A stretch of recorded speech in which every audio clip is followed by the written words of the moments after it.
Hello. Hey, it's October 16th, 2023. It's been a while since I posted a video. I actually attempted 2 other times. I bought this device. It came with a little remote. And I was under the impression when I bought it that this remote would pause the video playing in my camera on my phone. And then I'd be able to move around for the next shot and hit the button and start recording again. Well, the first time I tried that, I realized, I ended up with 20. Oh, here's the remote. I'll show it to you.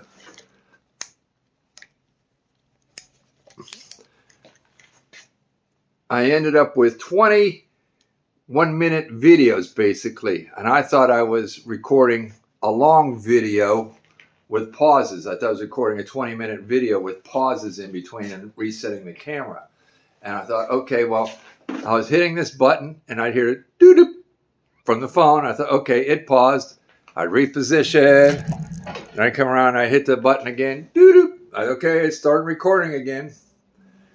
After doing it several times and making a video, I come to realize that it actually just stopped the camera completely from recording. And when I hit it again, it started a new video recording. So it was not pausing. So I thought, the problem is I was hitting the Apple side of this remote. I need to go and do, it's labeled Android. So yeah, Android. It's a little hard to read in there. Can you, I guess this don't focus from the distance. Anyways, it says Android in some futuristic type print. So I thought, okay, I was using the wrong remote button. So I did another video and I did the pause, doo-doo, reposition the camera, hit it again, doo-doo, thought it was starting. Same results. I got 21 2-minute videos, and I don't have the editing technique right now to try and string them all together in one video. So I just let it go. I thought, well, maybe I'll find one that actually does pause, and I haven't. So I've been looking at the interweb, Amazon, eBay, and I'm getting ready to get something GoPro-ish. So that's where I'm at right now, looking at getting something in they call it action camera. So if I step down from GoPro, the name brand, I'll probably be able to spend anywhere between like $100, $150 less and get typically the results that I want anyway, if not close to equal to what the GoPro does, because you're paying for that name. But right now I figure, what the heck, let me start it up, and I've got no particular project in front of me. I've got a messy workbench again. So I thought, okay, messy workbench. It's something. It's better than nothing. Here's a drill. Pour a cable. I'm not committed to pour a cable. I don't know how I came across this, but I have it and a flashlight and a charger. So they've been my backup. I've usually been DeWalt. I've got plenty of DeWalt tools. This is about where I would pause the camera and swing it around and then restart it and show you my DeWalt collection. But I guess now we have to do it live. So I just pan over, and you can see on that shelf over there is loaded with DeWalt rechargeable tools. So those have been my go-tos for the past couple years. Back to the workbench.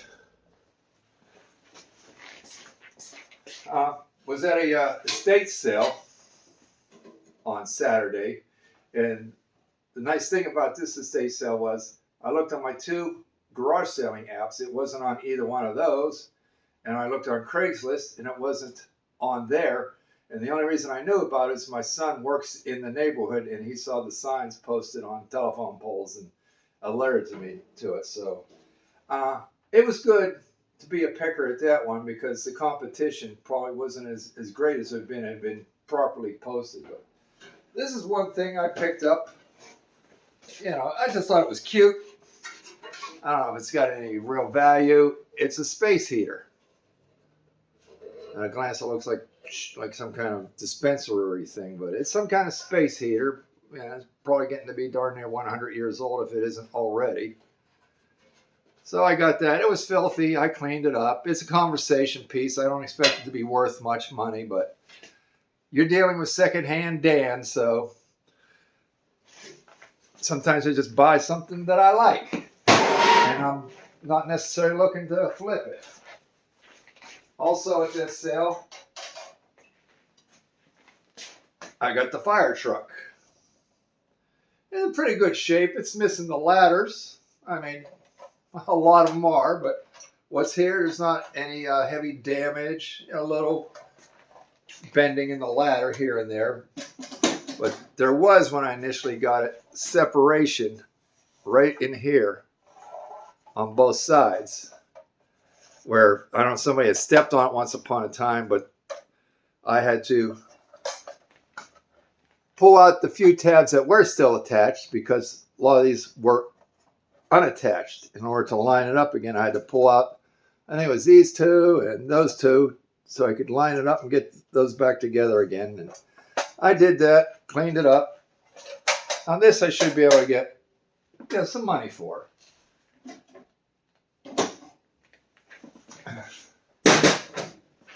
Oh, hey, come on closer to the workbench. Oh, brakes on. Yeah, there we go. Well, I'm glad I got the rolling tripod, as it were. It's really not technically a tripod, I don't know. It branches out into 3 on the bottom, but it doesn't. That's another. Let me clean up some of this stuff. Screwdrivers. Got a lot of screwdrivers out today. A lot of screwdrivers out. Okay. Pair of hammers. But we put those in the box. Yeah. Okay. Well, one of those was an awl.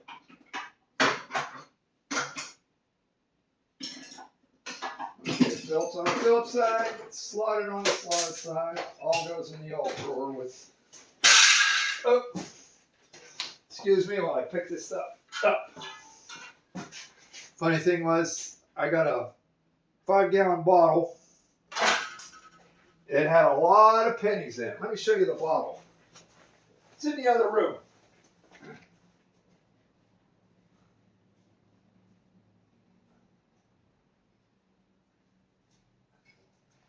Okay, here I come. The proper term, clean this shop up, will you? The proper term for one of these bottles is a carboid. This, I bought at that estate sale. It had about 6 inches of pennies in the bottom of it. But I gave him some money for it.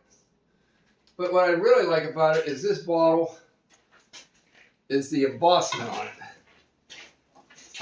I've seen my share of glass bottles, but this one says Consolidated Ice Company, Pittsburgh, PA. That's nice. I like that. Good bottle. A good carboid. All right. Now you'd like to see the pennies that came in it? Well, let me show you some pennies. They're heavy. Yeah. Let me try to pick them up.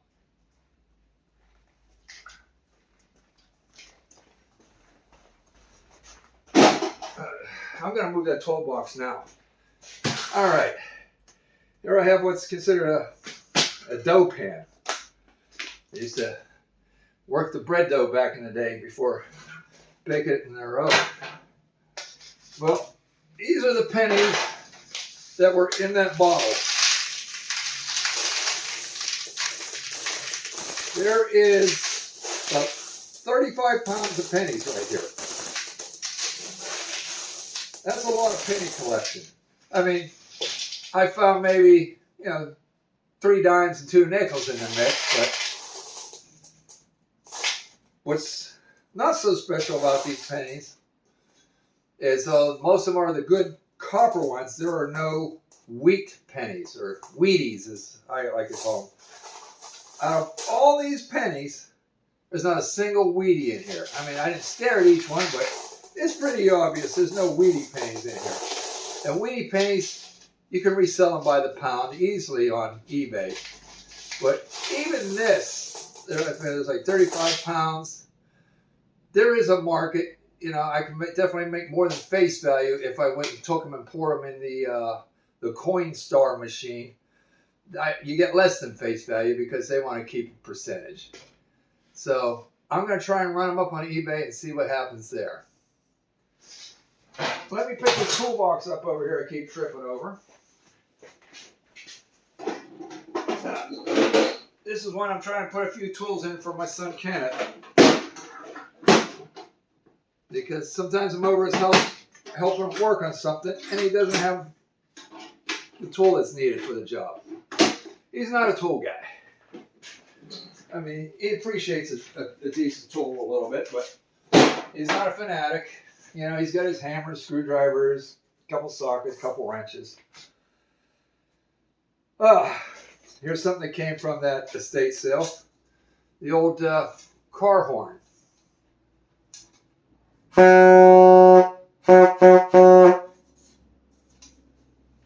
Well, there's no shortage of these on eBay.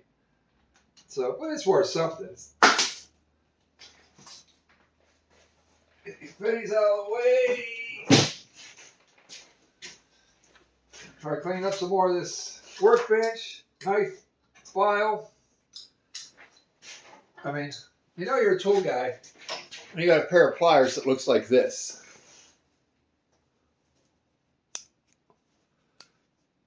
Actually, they came with a big toolbox I bought just a few years ago.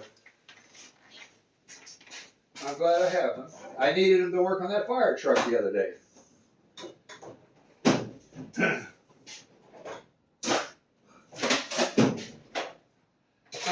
I haven't gotten any comments yet. I'm not begging, but I'd like to have a comment. Hopefully a nice one, but oh well, life will go on with or without them. I don't know that I'm going to be any YouTube sensation, but the idea of just leaving something behind, as I am, I guess, approaching the golden years. I'm going to be 65 in March, and I know I never knew my grandparents. When I was born, all my grandparents were deceased by years, so I never met them, and had seen very few pictures and heard just a few stories. But I'm thinking that my son, and his son, my grandson Owen, will have this after I'm gone. So, well, hopefully that'll be. I keep saying, Lord, 99, 9, and 9. I'd like to reach 99 years, 9 months, 9 days. You get it, sure, yeah. 9 hours and 9 minutes and 9 seconds. But, hey, there's sometimes when you look at what's going on in this world, you're like, I'm ready now, Lord. I'm ready now. All right. Let me hydrate here.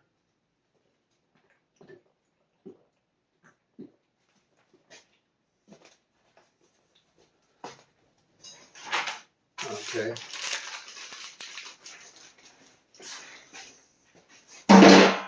Here's a package of camera holder, and it comes with 2 remotes.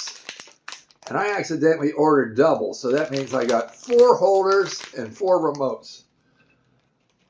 So I gave my son a remote and a holder and said, see what it does for you. He has the same phone as I do, so I don't expect him to get any different results, but he's a little bit more tech savvy in some areas. In some areas, I think I'm a little more tech savvy than he is, but between the two of us, I guess we cross our T's and dot our I's. I used to be a cameraman at my church for about 2 years. We had 2 cameramen that would float around with a handheld camera.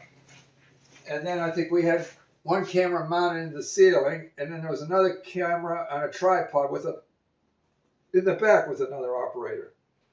So that was a pleasant experience. I'm trying to clean off the desk. You don't Trying to clean off the workbench. You don't know where to put everything sometimes. Okay, bolt goes in the bolt bin, labeled 3/8 and up. Washer goes in the washer drawer. Piece of brass here goes around on my shelf with various metal scraps, doohickeys, and widgets, so I have them for projects.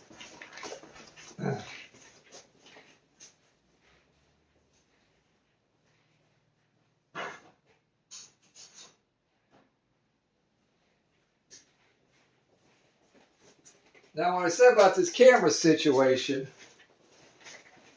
and not being able to pause it, I'm thinking about getting what's called a Brave 7. If there's somebody watching this that knows anything, has any input, let me know. Anyway, these here were I was tripping on the floor when it came in. When I emptied the bottle of the pennies, I had it upside down in my vise. First I put this in the vise, and then I put the 5-gallon bottle in there, and then I would tickle it with this until the pennies would start pouring out into the pan I had down below to catch. Well, it was a bit sloppy. I mean, I think I caught about 80% of them where I wanted it, but 20% of 35 pounds of pennies is a mess. But I use a broom, sweep them together, and scoop them up with this. So let me put these back. I know where these go. There's a box of finishing tools, trials, and something called a hawk, putty knives.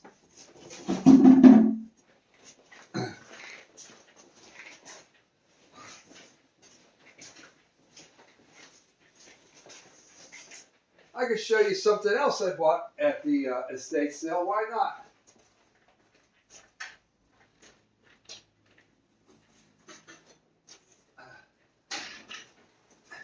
Estate sale was only like 5 minutes from here. I'll have to bring you in closer.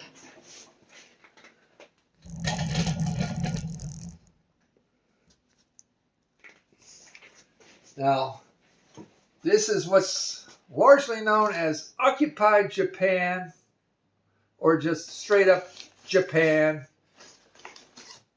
Things like this. I mean, very cute indeed. But got a box with a lot of these. There might be at least a dozen of these things in there. Miniatures. But got a lot of dishes. Yeah. I got a Coca-Cola tray. It's some kind of reproduction, probably from about the 80s. But this whole box, this whole box is going to go up to the auction when I get back.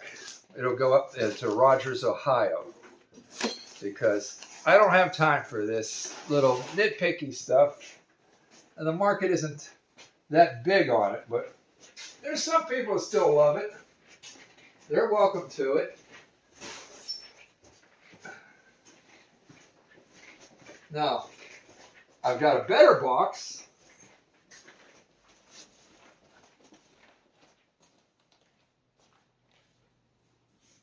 Oh, it's heavy. It's heavy. It's heavy. Okay, here comes the better box.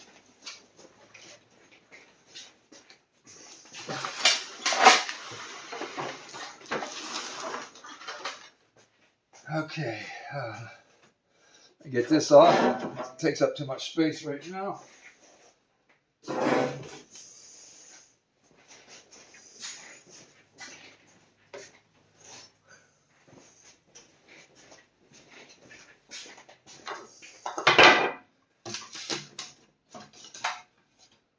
There's a piece of wood I've been gluing together, like 3 sections, 1, 2, 3. Goes to an old fruit crate. So if you want to kind of restore it to make it more appealing when I go to sell it. So I'll probably have to glue it one more time into the actual crate. Now here's something I don't even know what to really make of. It's got a sticker on it that says, looks like MR, like Mr., and then USA, and then there's a stamped number on it.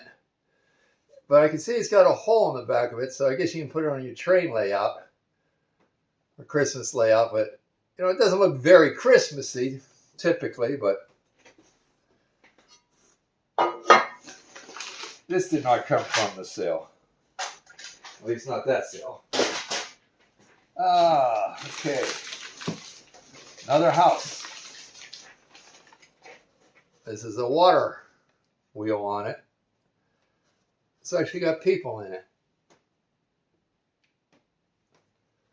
But there's no hole in it for a light, but it does say made in Japan on the sticker on the back.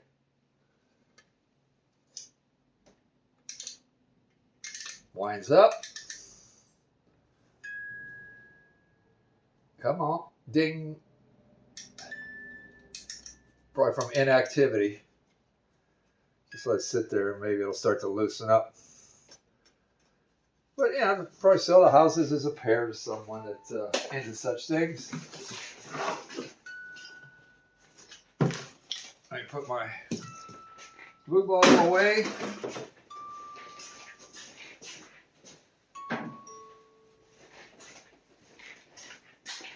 Oh, play that funky music.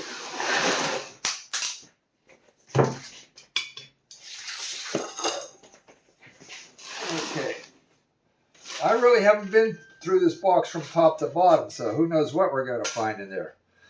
Sometimes I see a box at an estate sale, and rather than spend a whole lot of time digging in, I just say what's on the top and figure, okay, if on the top is worth something, then maybe what's on the bottom is worth something too. You know, go ahead and make them an offer on the whole box. You can see this paper is yellow.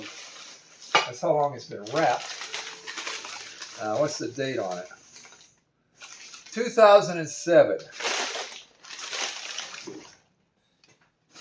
Mrs. Butterworth, she's probably not worth anything. But here we have a nice depression green.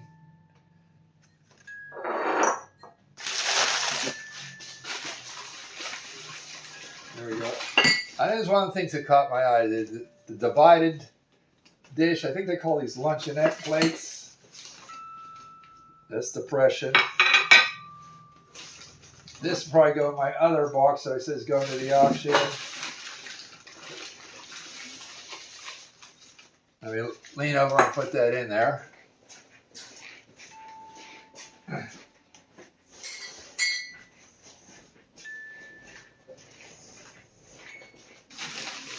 Okay.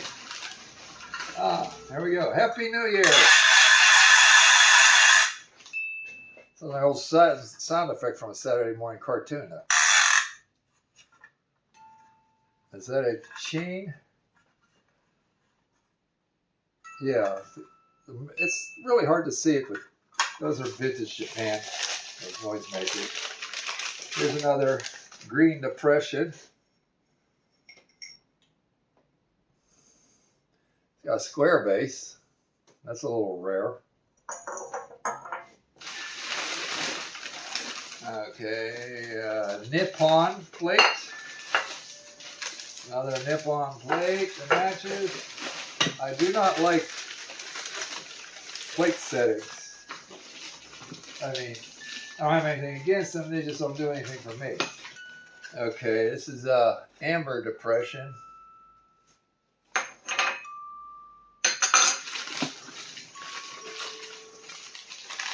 Another pair of amber depression to match it. Oh, what do we have down here? Ah, nice juicer. Now that's the holes around there. I'm not used to seeing that. Usually you let the juice fall in there and you pour it out. But I guess you put it over top of a bowl.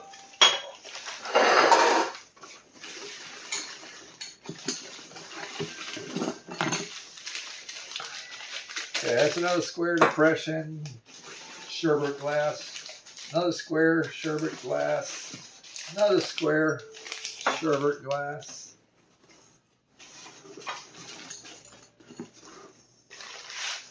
Okay, here's an angel. I'm familiar with this type of thing. Don't believe it's worth anything. It's got a broken wing. And if the wing was on there. So we'll put it in the other box. Maybe somebody will consider it lucky when they see that box for sale someday at the auction. Okay.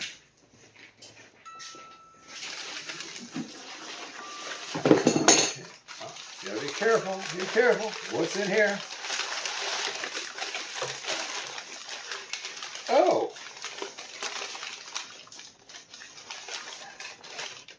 All right. This is a big Occupy Japan. Most of the Occupy Japan figurines I see are anywhere from like 1 to 3 inches, but this is a bigger one. So say Occupy Japan on the bottom.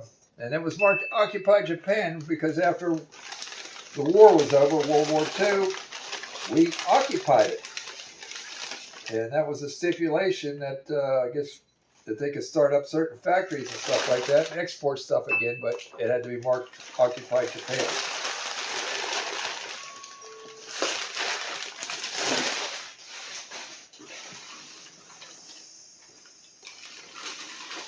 Staffordshire, England.